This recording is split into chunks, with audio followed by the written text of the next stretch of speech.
نگران نباش. نگران جسم فرسوده‌ات مباش. مسلمانان به وظیفه خود عمل می‌کنند. لباسهایت را بیرون می‌آورند، تو را غسل می‌دهند، کفنت کرده از خانه‌ات به منزل جدیدت یعنی قبر می‌برند. بسیاری در تشییع جنازت شرکت می‌کنند تا جایی که خیلی ها کارهایشان را به خاطر دفن تو تعطیل می‌کنند، حال آنکه بسیاری از اینها در دنیا یک بار هم برای دلسوزی نکردند. وسایل شخصیت را از قبیل کلیدها، کتابها، کیف، کفشها و لباسهایت را دور می‌ریزند. البته اگر خانواده بسیار خوبی داشته باشی، وسایل شخصیت را به فقرا می‌دهند تا در آخرت باعث اجر و پاداش برایت شوند.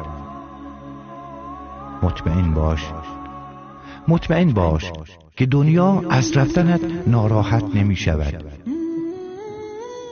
اقتصاد زندگی ادامه پیدا می کند. فردی دیگر جایگزین تو می شود و کارهایت را انجام خواهد داد. اموالت میان وارثانت تقسیم می شود و نوش جان می کنند. مردم در غمگین شدن برایت به 3 گروه تقسیم خواهند شد. 1. کسانی که شناخت اندکی از تو دارند و فقط میگویند مسکین. گروه دوم دوستانت، آنانی که چند ساعت یا چند روز غمگین میشوند و دوباره به حالت گذشته برمیگردند و میگویند و میخندند. گروه سوم آنانی که در خانه تو حضور دارند. در خانه غمی عمیق حاکم است.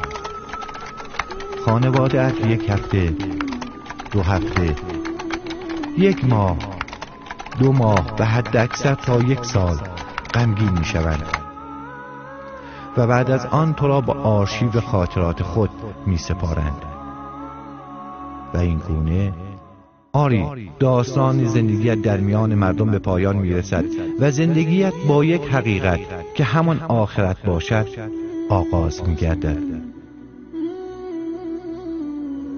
بله، دیگر بزرگی، ثروت، تندرستی و فرزندی ندارید.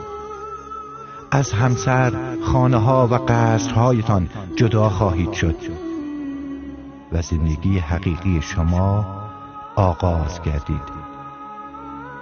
پرسش این است که برای قبر و آخرت خیش چه تدارک دیده اید؟ این حقیقتی است که نیاز به تأمل دارد. پس تلاش نمایید تا فرائض را انجام دهید. بر نوافل پایبند باشید. صدقه پنهانی بدهید. یک عمل صالح پنهانی داشته باشید و نماز شب بخوانید. چه بسا نجات پیدا کنید. این پیام را به دیگران هم برسانید. اثر آن را انشاءالله در روز قیامت مشاهده می نمایید.